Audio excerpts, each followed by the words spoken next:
October 20th, 1984, this pheasant opener was predicted to be the worst on record, so we did everything we could to hunt wild birds but stack the odds in our favor.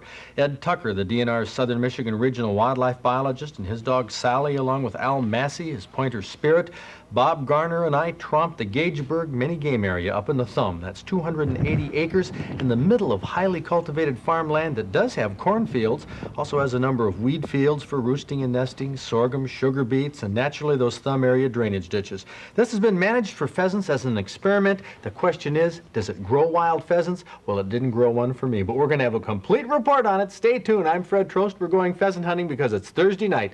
Time for Michigan Outdoors. From the rugged shore and woodlands of the north, its history of copper mines and iron ore, the Great Lakes fisheries. To the farmlands of the southern counties, we'll look around again at all that waits the sportsman in the state of Michigan.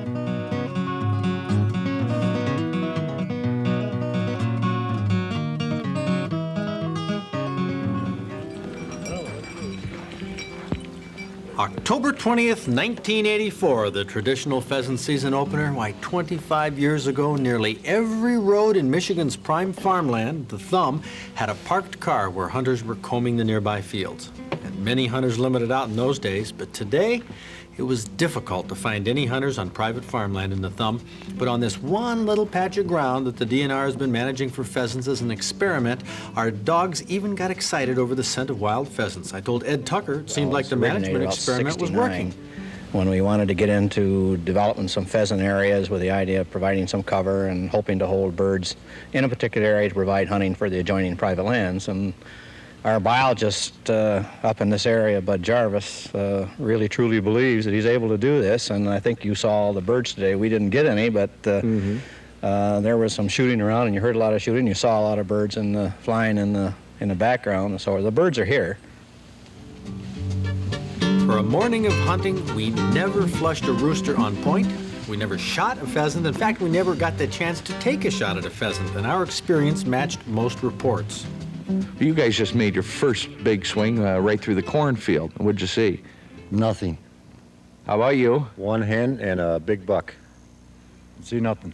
Now, the big buck sounds pretty interesting. Just one hen among three guys right here in the state game area. Are there more hunters here this year than previous years? Yes. Yeah. Mm-hmm.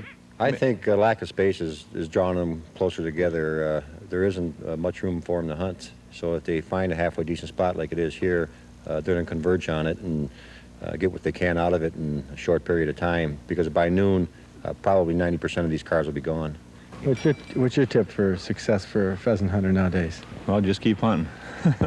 Just keep trying. Did you hunt pheasants back 20 years ago? Oh, sure. I hunted about 25 years ago. Pheasants. What happened to them? I don't know. They all disappeared. I know. It's something that's happened all over the country. What would you say, though? You know, you've discussed this over the years. What do you put your finger on as a reason? Oh, I think it's a little bit of everything. You know, it's hunting pressure and it's all the insecticides and so forth put on fields, and it's a little bit of everything all put together. What do you think the chances are of bringing the pheasant population back? Well, it can be done. Well, I didn't get nothing, so ain't nothing to be excited about. Isn't there? Yeah, it's good to be out, that's about it. Have you hunted up here before? Not in this area. Up in the Thumb I have, not here. Where are you from? Clarkston. What's your name? Mike. Mike? Glad to meet you, Mike. When can we welcome you back here? Not for a while. Friendly dog.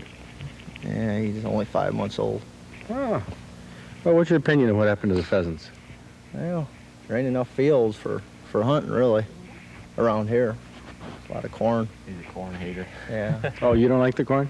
No, you can't hunt in it. You can't see your dog in it. Somebody's gonna get shot in it. What about you? You must have an opinion. About the corn? No, about the pheasants, where they went. My opinion? Oh, I don't know. Pesticides, I guess. Can't, you know, I don't think it's over hunting. You know, if you're just shooting roosters, you aren't hurting anything. Mm-hmm. You shouldn't matter that much, but I don't know. It's You think this is the turning point? Of what? Of the pheasant population. We have a big comeback? I did a lot better last year than I'm looking to do this year. Well, like I say, I'm all done after this weekend. I'm going bow hunting. And speaking of bow hunting, we did kick up a deer in a drainage ditch that took off across the fields, and several places in this rather barren farmland we found where deer had been bedding. I got diverted to looking for deer sign, well, the same way many hunters have. In fact, a good share of the hunters that used to be out opening day for pheasants are right now sitting in trees waiting for deer with their bows and arrows. And how was this pheasant hunting success overall, though, in this mini game area, which has managed especially to bring back a wild pheasant population? Well, at least to show that it can be done. You've been patrolling 9 9 miles? square miles, yeah. And I haven't seen any hunters except here on the mini game area. So What does that mean? that means that either there's no birds around except on the mini game area, or else there just aren't the hunters interested, I guess. Have you seen much success? No. I think talking to the fellows right around here is as good as anything. And nobody's got a bird here. You said 2 guys? Well, we've seen some flying. Well, that's good. This is, it's Well, we know that there's birds on the mini game area. And this survey we're doing, is trying to evaluate that somewhat. Mm-hmm. What does it look like to you? Does it look like that the habitat manipulation has worked? Oh, I'm sure it has. And the big thing we're hoping, from the mini game areas, that it would spread out onto this private land, and I hope it does. What's the attitude of the hunters you've talked to? Oh, maybe disgusted. Disgusted? Typical, when you don't see any birds. Mm-hmm. It's a beautiful day, though. We know. You've been with the DNR a long time. Seen a lot of programs come and go out at Rose Lake. Things come and go, and a lot of research. What happened to the pheasants? As a personal feeling, my feeling is the pheasant is a farm bird. And up to the point of eliminating all of the soil bank type of things, the shrubs. We've done pesticide studies. We eliminated its pesticide.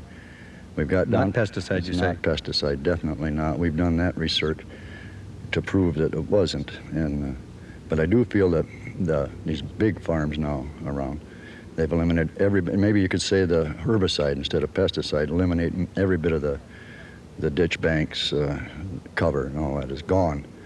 So you come up here in the winter, you can look, across 2 sections of land and not see a blade of grass, Even when we tried to collect those birds for the pesticide study, we had a rough time getting them because there was no cover to even hunt them in the winter. It's not so bad right now, but, in the winter months, it's just nothing. Well, the consolation in the decline of pheasants is definitely in the rise of the deer, grouse, rabbit, and even the turkey potential in southern Michigan. We have not run short of wildlife by any means. It's just that the species have changed. One DNR hope for rejuvenating pheasants is to introduce some new birds from China, a new strain that might be more adaptable to this changing cover. Pete Squibb of the DNR is hosting a delegation from China right now in Michigan, a group from the Sichuan province of mainland China, which has a number of varieties of pheasants that live in the mountains and the habitat that is different from the birds that populated Michigan in the early 1900s. I had a chance to talk with Mr. Yu Si Wen, who is the equivalent of Ron Skoog in his province. Good. Do you have any Chinese recipes for pheasant that you could give to us that we could put on television? 不专门饲养，应供不专门饲养。 Are they hunted in China? 不一样。它是主要是山区的群种，少数有打猎的。 You have wanted to acquire a couple of shotguns here in the United States. Yeah, right. What will you use those for? 它搞野外考察工作啊，需要有这种武器。需要一个是保护自己的人身安全了，再一个呢，有的时候要猎取一点标本。Oh, you don't have many shotguns over in 他说在我们密集按照建立了友好省州关系。 Well, I want to thank you very much for what you're doing for our state on behalf of all the sportsmen in the state. Yeah, 他说我也要。 Well, it was an interesting way to spend the afternoon of October 20th talking with the Chinese about their country, their customs, and of course, their pheasants. Will these new strains of bird work? Well, DNR biologist Bob Ankney has seen quite a history of pheasant hunting, so I asked him. Do you think there's any possibility that the pheasants from China, maybe a little different genetic strain, would course, Well, we how already could they took- live in an open field, right? We already, did the Korean birds up here. I worked on that study too, where we brought the Korean birds up, which was another research and thought that maybe they'd be more hardy to this type of thing. But as far as we know, that never panned out that much either. I don't know. This Chinese thing, personally, I'll have to see it to believe it, and I think maybe we all feel that way, and we hope that it does. But I'll have to see it. That's all I can say. Fingers crossed, that's all we can do. Oh, by the way, despite our poor luck, our cameras did get one shot of a pheasant winging in from another cornfield. Proof that we did see something. There it goes. This tape is so precious that we need to take a look at that again in slow-mo. There it is, folks, a genuine wild Michigan pheasant, a bird that seems to have more of a history than a future in the story of hunting in Michigan outdoors.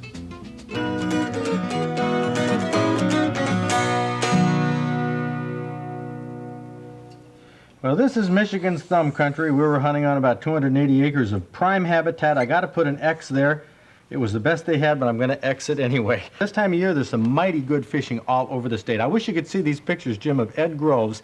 He caught 1 week ago an 8-pound pike. The same evening, he also took along with that a 4-pound bass. That's the largest pike, the largest bass he's ever caught. He got them somewhere around Battle Creek. He's not even telling me the name of the lake, but he is sold on fall fishing. Right now, Bob Garner has some real hot outdoor headlines.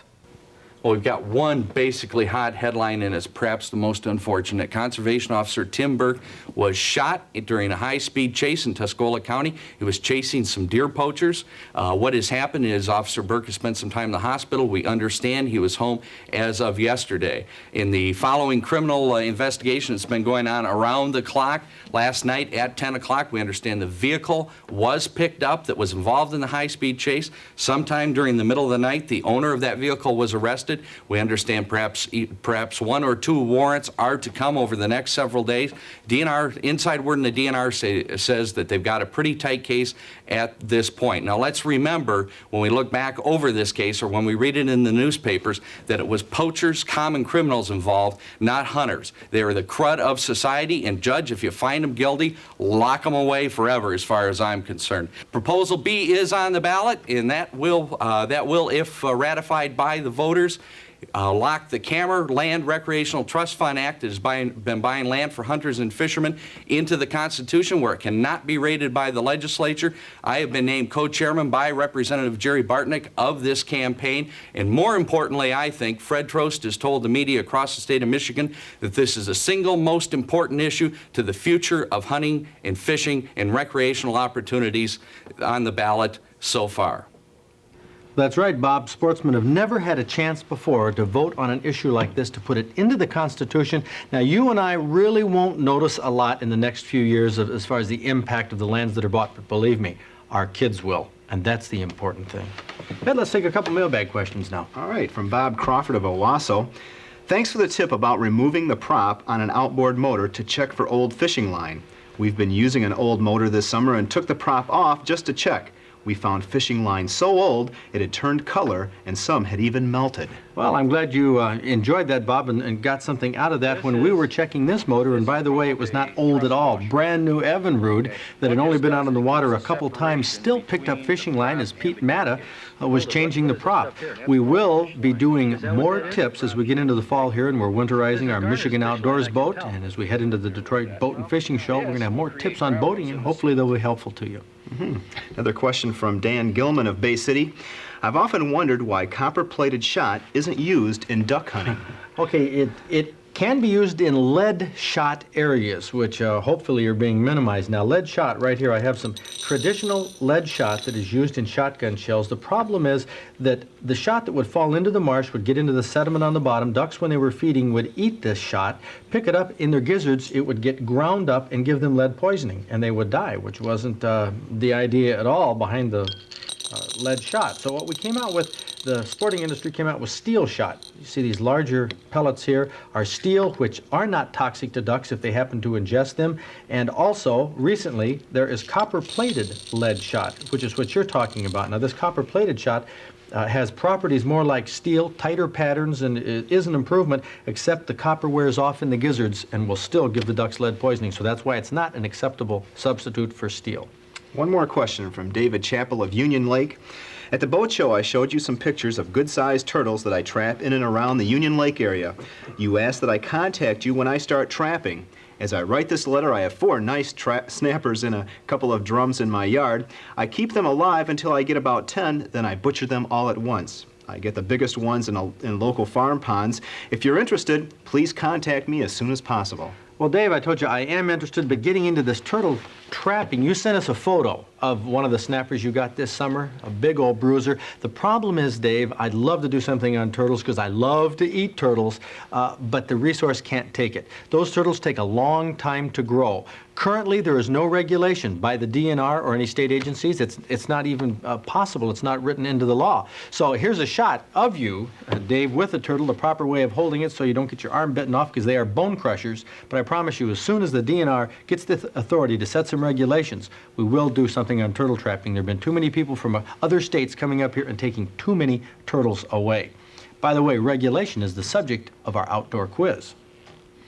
The subject? Well, when was the first bag limit for deer enacted in Michigan, and how many deer did it allow?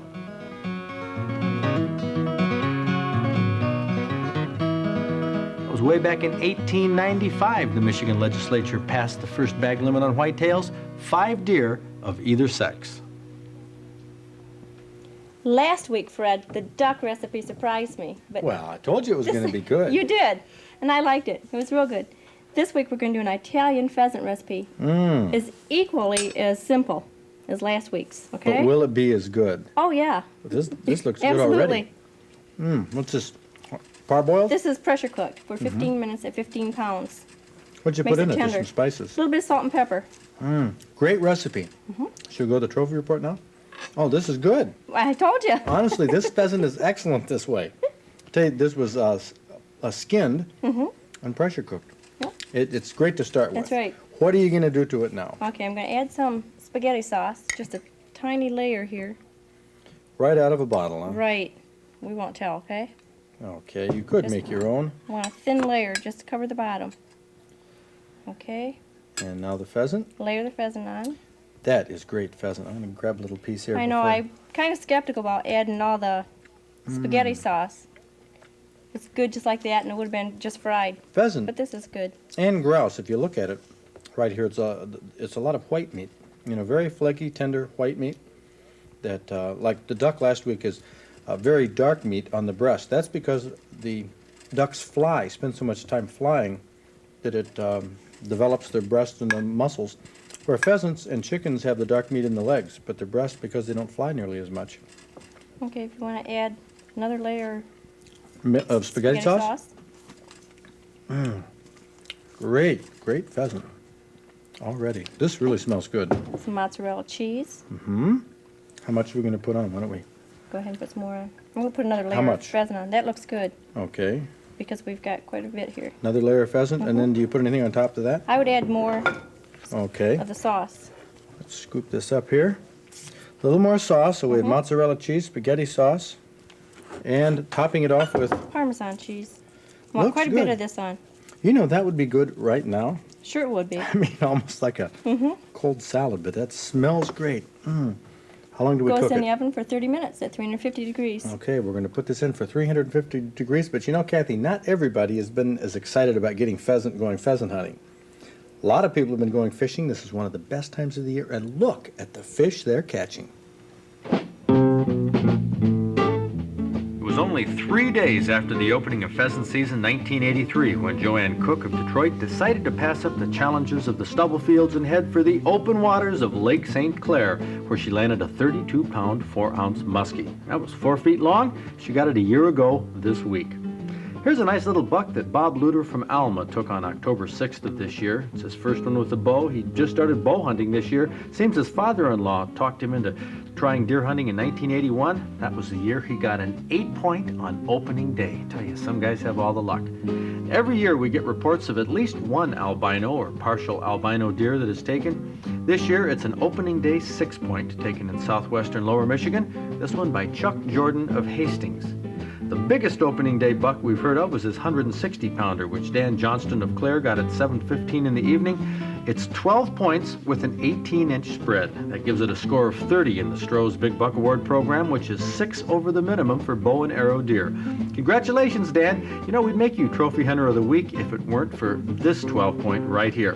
Not that this one is so much larger, but 17-year-old Lawrence Joswiak of Swartz Creek is not a veteran like you are, Dan. This is his first archery deer. We want to join Larry's father in congratulating him. He'll easily make the Stroh's Award, and furthermore, Larry Joswiak of Swartz Creek, you are our Michigan Outdoors Big Buck Hunter of the Week. Here it is, Italian pheasant. Ooh. Sort of. Yeah, sort of. There we go. Mozzarella cheese is stringy. Let's save Bob for last. Why? You know, I like to watch him get real hungry. I'd say right off the bat that this is one of our more unusual dishes. It is. This looks great. This is somebody. It's unusual in the fact I'm getting served last. I don't know. What did I do, Fred? You upset him. Oh, look at that mozzarella cheese. Great. That looks terrific. Almost like a pizza on some macaroni. Okay. There you go, Bob. But how is it, Ed? I got to believe that this is an automatic, instant It is. winner, isn't It's it? good. It's good. I mean, the spaghetti sauce is good. The pheasant. You can taste the pheasant yet, even after the spaghetti sauce. But the thing is, Kathy, honestly, this recipe was contributed to Kay Ritchie's book, Savor the Wild, by Nick Sisley, outdoor writer in Pennsylvania. We have this in our Club Digest, the address coming up. But the question is, this would be good with just mozzarella cheese, noodles, and sauce. That's right. Now, can you taste the pheasant? You know it's there. It's there. It's a filler. Well, you can't. I would say for those people who aren't really wild about wild game, we have a winner of a recipe. yeah. You could cook all kinds of things this way. I think if you like the flavor of pheasant, though, the delicate flavor, you might want to use this recipe with chicken. Thank Well, you. you know something else too, Fred. It's great. People that really enjoy pasta, like myself. Okay. No, This is, you don't enjoy pasta. I know I've been keeping it a secret for you. but anyway, if you really enjoy pasta, this is a good way to mix wild game and pasta, and you don't see that very often in That's recipes. right. No. Excellent. Italian pheasant in the Club Digest. You know what impresses me about hunting with you guys? I mean, you got great dogs. Really. They're super dogs, good bloodlines, great shotguns, an Ithaca over and under 20 gauge. It looks classy, Al. You're really dressed. Look at Gardner's gun here. You have that, which one is this? Ruger. The Ruger. Red I label. mean, that's a Magna-ported. fine gun. Yeah. And Tucker, tell you, he's the guy among all of us. He has the job, doesn't he? Region 3 wildlife biologist. It's tough work, Fred, but somebody's got to do it. I know, knocking down the bread. I mean, like none of us have ever seen. Yeah, about You know, and look, 10,000 a year. Yeah, and he's well dressed. He's got his brush pants on, a Model 12. But look at this. Look at this. $2 to buy a pair of shoes. What is the scoop on your boots, Ed Tucker? Well, the state hasn't got around to give me enough money yet for that, see? For crying out loud, I don't believe that. What is the deal on these boots? I mean, seriously. Well, these are real favorite boots, and they're lucky boots, except when I go out with you. Seriously, are they? Oh, yeah, they're my lucky boots. I always kill a lot of birds, except when I go with you and Garner. Does he wear this to work? Oh, listen, I've hunted with Ed for 9 or 10 years now, okay, that we've been hunting buddies. And he's worn those boots, to my knowledge, every time we've hunted in a field. And grouse, anything, Ed's always wearing those boots. And they've been like that for 8 or 9, 10 years. Well, I think that if you just would have worn odor eaters, they wouldn't have eaten through the sides like that.